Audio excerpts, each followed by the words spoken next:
आज के case studies के इस लेक्चर में बात होगी पत्नी मायके में है, मायके से नहीं आ रही है, झूठे केस करने की धमकियां दे रही है या फिर झूठे केसेस कर चुकी है। तो ऐसी स्थिति में पति को कुछ काम आवश्यक रूप से निपटा लेना चाहिए। ऐसा हो सकता है कि कोई भी केस ना आए और ऐसा भी हो सकता है कि अगर कोई भी केस आता है तो उससे वो बड़ी आसानी से निकल सकता है। और पत्नी जो षड्यंत्र रच रही है, जो झूठे केस कर रही है, उसका एक भी षड्यंत्र काम नहीं करेगा, एक भी झूठा केस नहीं टिकेगा।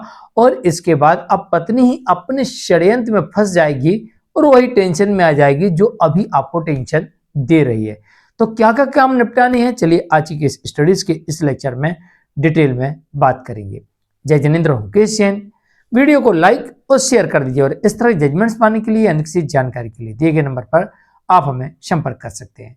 नियम नंबर 1, सबसे पहले पति को ठंडे दिमाग से पत्नी और उसके परिवार के किसी सदस्य से, अपने किसी रिश्तेदार या दोस्त के माध्यम से, क्योंकि अब विवाद हो गया है तो ऐसी स्थिति में खुद बात ना करके किसी थर्ड पर्सन से बात करवाना चाहिए। जब अपना दिमाग भी ठंडा हो, उनका दिमाग भी ठंडा हो, कोशिश करिए तो उस वक्त बात करिए। और बात करिए इस तरह से कि भाई देखिए, रिश्ते को चलाना है तो फिर आपस में सेटलमेंट करके और झूठे केस ना करके, झूठे आरोप ना लगा के आगे रिश्ते को बढ़ा सकते हैं।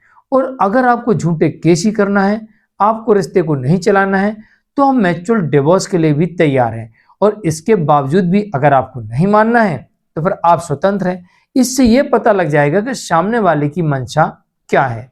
आप डायरेक्टली बात करोगे तो हो सकता है वो व्यक्ति गुस्से में, आवेश में आके आपसे कुछ बोल दे, आप भी आवेश में आके कुछ बोल दें।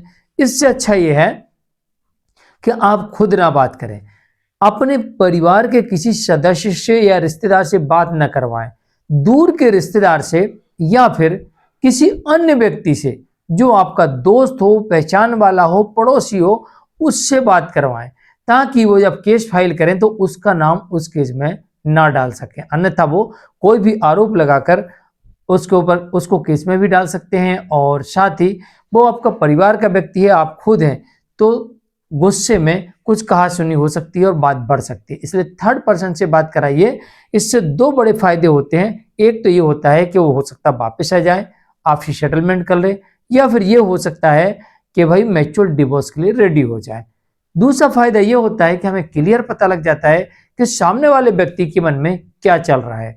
और जैसे उसने अपना विजन क्लियर कर दिया और हमें अब अपने हिसाब से आगे बढ़ना है और अपना बचाव करना है।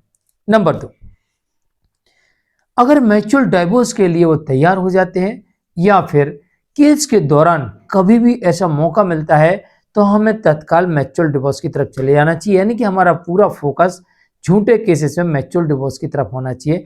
म्यूचुअल डिवोर्स में जाने से सबसे बड़े फायदे होते हैं कि समय बचता है और सही समय पर हम इस केसेस से निकल जाते हैं और सभी केसेस खत्म हो जाते हैं। नंबर 3, पुलिस आपको बुलाती है, पुलिस कंप्लेंट हो गई है तो पुलिस के इन्वेस्टिगेशन का आपको पार्ट बनना है। मतलब पुलिस बुलाए, आपको जाना है। पुलिस के साथ में विवाद नहीं करना, लड़ाई झगड़ा नहीं करना। अगर आपको ऐसा लगता है कि पुलिस आपका साथ नहीं दे रही है या पुलिस ही आपके ऊपर दबाव बना रही है या पुलिस उनके कहने के हिसाब से आगे बढ़ रही है, तो फिर आप कोर्ट पर फोकस करिए और आगे कोर्ट चले जाइए। आप क्वेश्चन में सीधे हाई कोर्ट चले जाइए कि हुजूर पुलिस हमारे ऊपर ही उल्टा प्रेशर बना रही है, हमारे खिलाफ ही झूठी शिकायत दर्ज कर रही है, तो इसके लिए कोर्ट है। तो पुलिस से उलझने की बजाय सीधे कोर्ट तरफ जाना चाहिए। नंबर 4, अपने बैंक अकाउंट को दुरुस्त करें, सीमित करें। अपने बैंक अकाउंट को दुरुस्त से मतलब यह है कि अपने अकाउंट में अपनी इनकम का ही ट्रांजैक्शन करें और अपनी इनकम से ही अपने और अपने परिवार के खर्चे निकालें, ताकि दिखे कि भाई आप कितना कमाते हो और आपके और अपने परिवार के खर्चे आपके कितने हैं। और परिवार के किसी सदस्य का पैसा या अन्य किसी व्यक्ति का पैसा अपने अकाउंट में ना लें, अनावश्यक रूप से अपने खाते में ट्रांजैक्शन ना बढ़ाएं। इसके अलावा अपने घर में रखा हुआ कीमती सामान, जेवर, सोना, चांदी, दस्तावेज, डॉक्यूमेंट्स, इन्हें सुरक्षित जगह पर रखें। कई बार ऐसा देखने को मिलता है कि विवाद के दौरान या विवाद में पत्नी इन सब को लेकर चली जाती है और आप एक बड़ी मुसीबत में फंस जाते हैं। तो अपना जेवर, सोना चांदी, परिवार का जेवर, सोना चांदी, दस्तावेज, इन्हें सुरक्षित जगह पर रख दें कि आपको ऐसा लगता है कि भाई पत्नी तो मायके में है, केस उसने कर दिया, अब वो आएगी नहीं। कई बार ऐसा देखा गया कि पत्नी मौका पाकर आपके घर का लगा हुआ ताला तोड़कर घर में रखा हुआ इस सामान को साफ कर देती है। तो सुरक्षित रखें और घर में सीसीटीवी लगाएं, घर में सीसीटीवी लगा के रखें, ताकि अगर कोई भी इंसिडेंस हो तो उसमें सारा इंसिडेंस रिकॉर्ड हो जाए। नंबर 5, अगर कभी ऐसा होता है कि पत्नी आपके घर पे आती है, ताला तोड़ती है, घर में घुसती है, या फिर आप लोग जब हैं उस समय आती है, विवाद करती है, जबरन घर में घुसती है, जबकि वो आपके विरुद्ध झूठे केस कर चुकी है, या फिर केस नहीं किए हैं तब भी आकर वो यहाँ पर लड़ाई कर रही है, झगड़ा कर रही है, वो बहुत सारे अपने मायके वालों को लेके आई है और यहाँ पर वो उत्पाद मचा रहे हैं, तो ऐसे लोगों के खिलाफ तत्काल केस फाइल करवा दे। पति और उसके परिवार के लोगों के पास में अधिकार होता है कि भारतीय न्याय संहिता 2023 के अंतर्गत तमाम धाराओं में मामला दर्ज होता है। परिवार की महिलाओं को अधिकार है कि डोमेस्टिक वायलेंस एक्ट 2005 के अंतर्गत तमाम धाराओं में इनके विरुद्ध केस दर्ज हो सकता है। सीनियर सिटीजन एक्ट के अंतर्गत परिवार के बुजुर्गों को अधिकार है कि उनके खिलाफ मामला दर्ज हो सकता है। इसके अलावा अगर वो आपके बारे में सोशल मीडिया में गलत झूठी बातें प्रचारित प्रसारित करते हैं, तो आप सीधे उनके विरुद्ध आईटी एक्ट में भी मामला दर्ज करवा सकते हैं। नंबर 6, जल्दबाजी बिल्कुल ना करें। जल्दबाजी में कोई निर्णय लेने, अग्रेसिव ना हो, धैर्य रखें। अपने परिवार के लोगों को अग्रेसिव ना होने दें, अपने परिवार को टेंशन में ना जाने दें, अपने परिवार में विवाद का माहौल क्रिएट ना करें।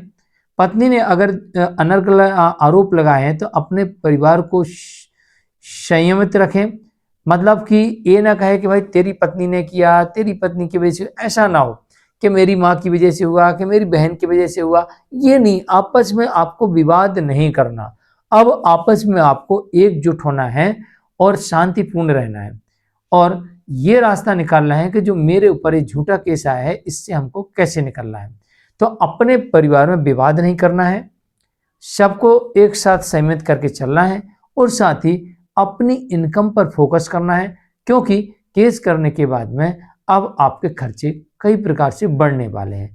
तो अपने और अपने परिवार के लोगों से कहें कि अपनी इनकम पर फोकस करें और संयम रहें और शांतिपूर्ण रहें और टेंशन मुक्त रहें, क्योंकि केस हो गया है, अब जो होगा कोर्ट में देखा जाएगा। नंबर 7, सभी झूठे केसेस में आपत्तियां दर्ज कराएं।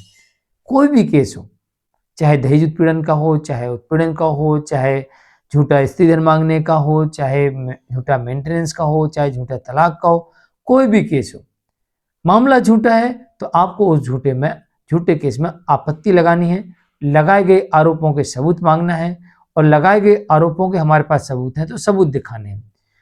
तो ऐसी स्थिति में सामने वाला व्यक्ति को हर हाल में लगाए गए आरोपों के सबूत देना पड़ेगा। सबूत न देने की स्थिति में उसका मामला झूठा पाया जाएगा, और इसी वजह से आप बिना मेंटेनेंस, बिना एलिमनी के ऐसी पत्नी से डिवोर्स ले पाएंगे। जानकारी के लिए कमेंट में जरूर लिखिए, वीडियो को लाइक कर दीजिए। तो मिलते हैं एक और केस स्टडीज के एक और लेक्चर में। आज के लिए इतना ही। मैं मुकेश जैन, नमस्कार।